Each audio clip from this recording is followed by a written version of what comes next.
time when the word virus brings about frowns, sadness, and suspicion, author Pranay Lal, in his book The Invisible Empire, asks us to rethink our opinion on viruses. In fact, he says that based on one or two incidents, we are actually having a strong negative bias towards viruses.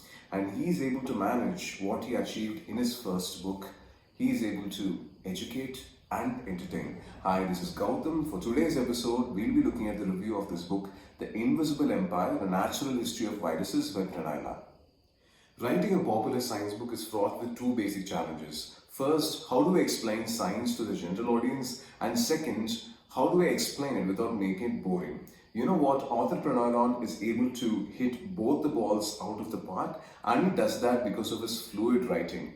The entire book is filled with so many anecdotes, and the beauty is it's not just from biology. He takes stories from every possible domain which is conceivable, starting from economics to polity to geography to history. Viruses are abundant, not just in nature but also in the human body. There is an interesting statistical history, about the calculation of number of viruses in the human body to the number of cells, and finally the ratio was found to be for every one human cell, you have 1.3 viruses. So the ratio for cell-less to virus is 1:1.3. And one of the important roles which are played by viruses in the ecosystem is keeping the population of bacteria and fungi in control. For example, the population of cyanobacteria in the oceans is kept under check by viruses. If not, the oceans will be flooded with cyanobacteria, blocking contact between the atmosphere and the hydrosphere. Or you can take the example of the extinction of chestnut trees in the eastern coast of the United States, especially in the Appalachian Mountain Trail. And it is said that the chestnut trees got decimated because of a particular type of fungi. He writes about that.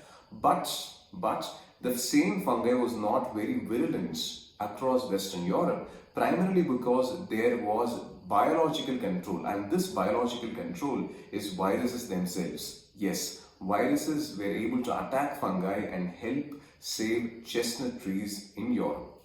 You would be surprised to know that several viruses are integrated as part of the human genome.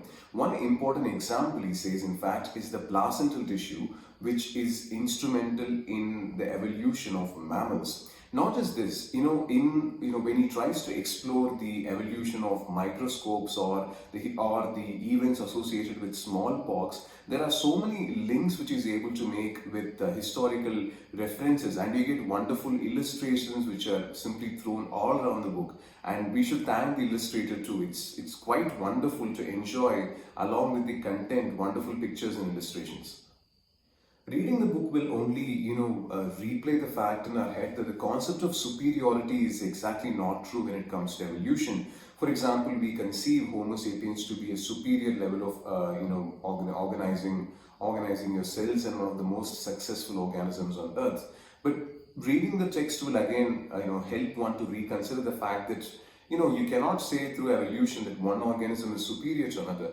But the point is one is better equipped, and that each organism survives better in different conditions. So reading about the microbial world and these tiny things would definitely help us have a broader and a greater perspective of the world.